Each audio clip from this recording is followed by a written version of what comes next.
जयपुर नाम के एक गांव में मोहन नाम का एक ठेकेदार रहता था।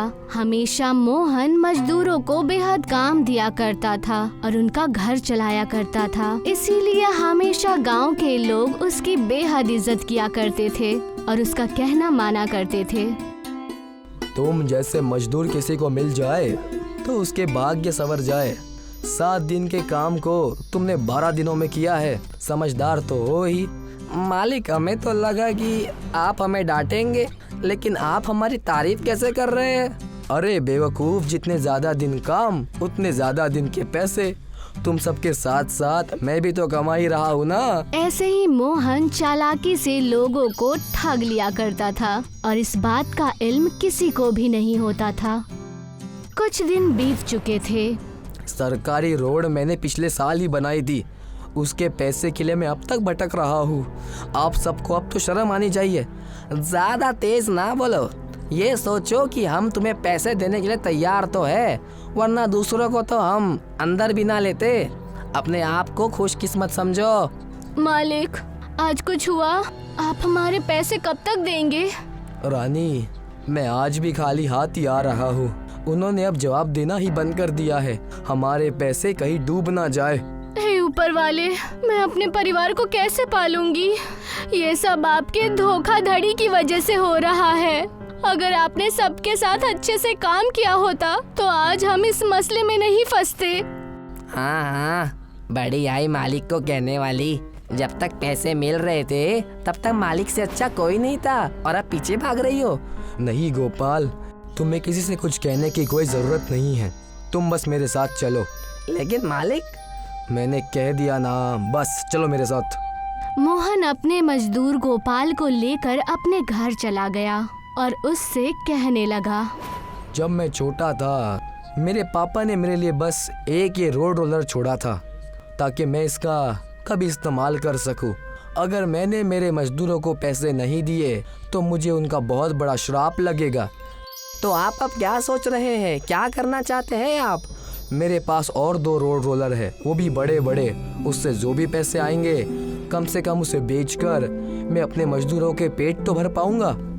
मोहन और गोपाल उस छोटे से रोड रोलर को लेकर अपने गांव के सरपंच, जो कि जमींदार भी थे, उनके पास बेचने के लिए गया और कहने लगा, मेरा सर आज तक कभी झुका नहीं है सरपंच साहब। मैं चाहता हूँ कि ये छोटा सा रोड रोलर लेकर आप मुझे कुछ पैसे दे देते, जिससे मैं अपने मजदूरों का पेट भर पाता। देखो मोहन, मेरे पास गांव में किसी की इज्जत और सम्मान है तो वो तुम हो। मैं क्यों नहीं तुम्हारी तकलीफ समझूंगा, लेकिन मेरी एक शर्त है। कैसी शर्त है साहब? मैं कुछ समझा नहीं। देखो, मैं कोई भी चीज़ लेने के बाद दोबारा नहीं देता, और तो और तुम्हें ले जाना होगा तो 2 गुनी कीमत देनी होगी। बोलो, मंजूर है? जी, मैं अपने मजदूरों के लिए कुछ भी कर सकता हूँ, मुझे ये मंजूर है। मोहन सरपंच से पैसे लेकर वहाँ से चला गया और अपने मजदूरों के लिए ढेर सारा खाना और राशन लेकर आया। मालिक, ये क्या? आप मेरी बातों का बुरा मान गए? मैं ये कुछ पैसे और राशन लाया हूँ। ये है तुम्हारा मेहनत दाना। इन पैसों से तुम सब अपना घर चलाना और अपनी देखभाल अच्छे से करना। मालिक, हमारे पास कोई घर ठिकाना नहीं है। गांव है तो कोसों दूर, हम क्या करें? सही कहा गोपाल भाई ने। क्यों ना हम यहीं पर एक छोटा मोटा कारोबार शुरू कर दें? कुछ बेचने का काम कर ले। जब नया ठेका आएगा तब देखा जाएगा।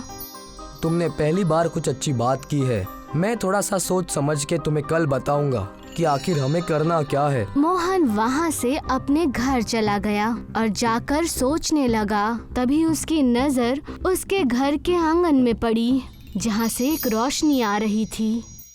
ये इतनी रात गए, रोशनी कैसी? कौन है वहाँ पर? कौन है?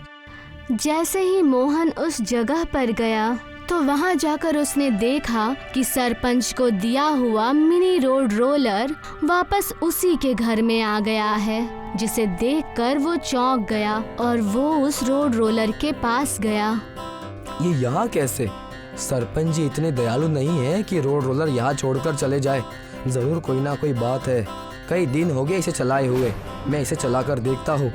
जैसे ही मोहन ने उस रोड रोलर को छुआ तो उस रोड रोलर में से एक चमकती हुई चिट्ठी बाहर निकली, जिसे देखकर पहले तो मोहन खौफजदा हो गया, लेकिन बाद में वो उस चिट्ठी को पढ़ने लगा। अगर इस खत को बेटा तुम पढ़ रहे हो तो इसका मतलब है कि तुम मुसीबत में हो। ये रोड रोलर मायावी है, तमिलनाडु के मंदिर से पूजी हुई मायावी रोड रोलर। जब भी जिंदगी कठिनाई से गुजरे तुम इस रोड रोलर की मदद से डोसा बनाना, विशाल डोसा जिससे पूरे 10 लोगों का पेट भर सके। ये रोड रोलर तुम्हें तुम्हारे ठिकाने पर लेकर जाएगा।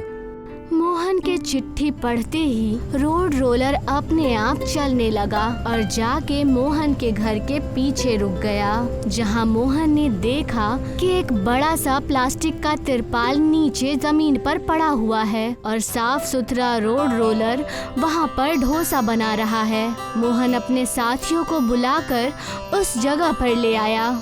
मालिक, ये क्या, आखिर ये क्या माजरा है? रोड रोलर, डोसा, ये सब क्या हो रहा है? अब से हम सबको किसी के भी यहाँ ठोकर खाने की जरूरत नहीं है। अब से हम यहीं पर रोड रोलर का डोसा बनाएंगे। क्या सच?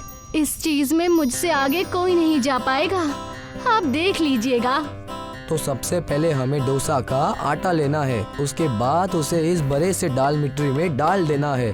उसके बाद उसके ऊपर मसाला डालकर ये मिनी रोड रोलर उस आटे के ऊपर अपने आप चल जाएगा और डोसा तैयार। इसके बाद और क्या था, सबने ऐसा ही किया। तिरपाल के ऊपर आटा डाला। तिरपाल के ऊपर आटा डालते ही रोड रोलर उस पर चलने लगा। एक बार में 10 लोगों की दावत तैयार हो जाती थी।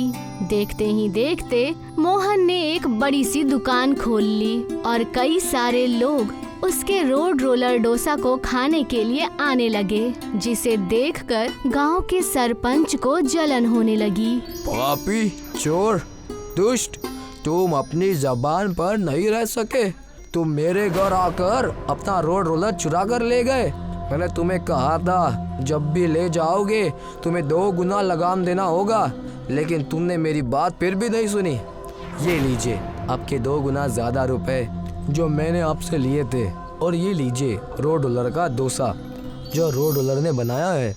अरे वाह, तुमने तो मुझे हैरान कर दिया। हमेशा ऐसे ही खुश रहो, फूलो फलो। और इसी तरह मोहन ने अपने मजदूरों के साथ मिलकर रोड रोलर डोसा की दुकान भी खोल ली। सब अपने हिसाब से रहने लगे और खाने लगे। सबकी जिंदगी मोहन के रोड रोलर डोसा की वजह से बेहद अच्छी हो गई और सभी मोहन का शुक्रिया करने लगे और अपना जीवन अच्छे से बिताने लगे।